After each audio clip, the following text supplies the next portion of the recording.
एक तरफ जहां एनडीए गठबंधन में पहले से ही तय है कि सीएम फेस नीतीश कुमार ही होंगे, तो अब एक बार फिर से चिराग पासवान को मुख्यमंत्री बनाने की मांग उठने लगी है। लोजपा के नेता और कार्यकर्ताओं ने साफ तौर पर यह बात कह दिया है कि हमारा सीएम कैसा हो, चिराग पासवान जैसा हो। तो वहीं इस दौरान चिराग पासवान ने सीधा सीधा ये आरोप जड़ दिया कि मुझे और मेरे पार्टी को तोड़ने की कोशिश की गई, मुझे घर से उठाकर सड़क पर फेंकने की कोशिश की गई। लेकिन चिराग पासवान ना तो पहले डरा था और ना ही अब डरेगा। चिराग पासवान ने खुली तौर पर यह चुनौती दे दिया है। क्या है पूरी खबर, आगे हम आपको सब कुछ विस्तार से बताएंगे, लेकिन उससे पहले मेरा परिचय जान लीजिए। मेरा नाम विष्णु है और आप देख रहे हैं जनता जंक्शन, जहां ये कोर एनडीए ने साफ कर दिया है कि मुख्यमंत्री का चेहरा नीतीश कुमार ही होंगे।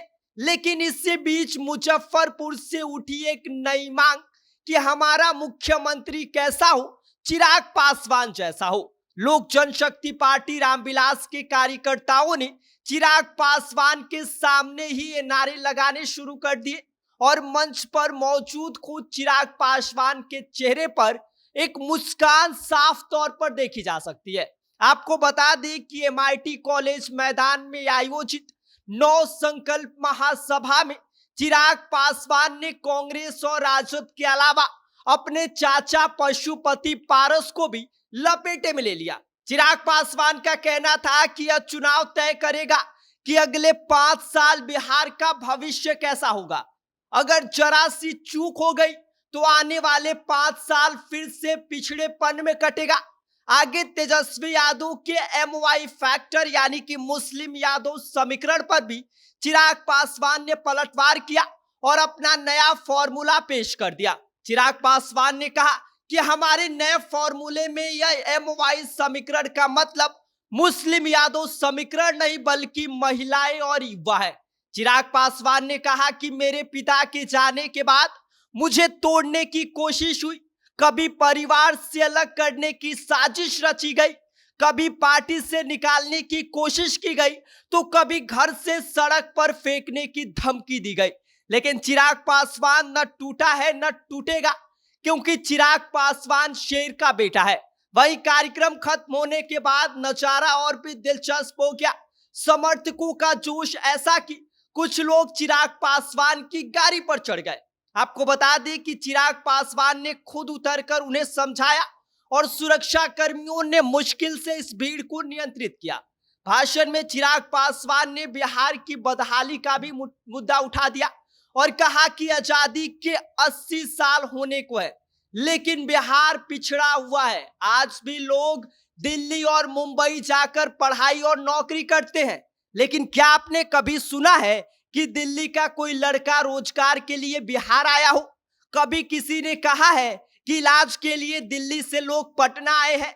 नहीं, क्योंकि यहां सुविधाएं ही नहीं है, तो लोग कैसे आएंगे? लेकिन चिराग पासवान का सपना कुछ और है। आगे चिराग पासवान कहते हैं कि मैं उस दिन का इंतजार कर रहा हूं जब दिल्ली और मुंबई के लोग रोजगार के लिए बिहार आएंगे, जब स्वास्थ्य सेवाओं के लिए लोग बिहार आएंगे।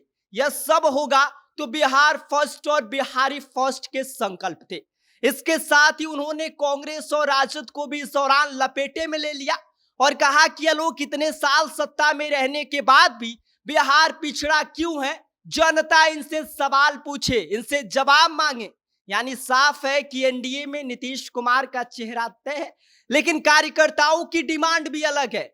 आपको बता दें कि ये तस्वीर थी जिस तस्वीर में चिराग पासवान का जो समर्थक है वह उनकी गाड़ी पर चढ़ गया। इतना प्यार, इतना चिराग पासवान की लोकप्रियता है। आपको बता दें कि ये चिराग पासवान है और चिराग पासवान जब जैसे ही मंच पर बैठते हैं वहां पर कार्यकर्ता जो रहते हैं वह चिराग पासवान को सीधी तौर पर यह कह देते हैं कि भाई मुख्यमंत्री अगर कोई बनेगा तो चिराग पासवान को ही बनना चाहिए। जिसके बाद चिराग पासवान के चेहरे पर मुस्कान आ जाती है। बाकी इस पूरी खबर को लेकर क्या सोचते हैं, आपकी क्या राय है, आप हमें कमेंट कर सकते हैं। आप देख रहे हैं जनता जंक्शन, मेरा नाम विष्णु है।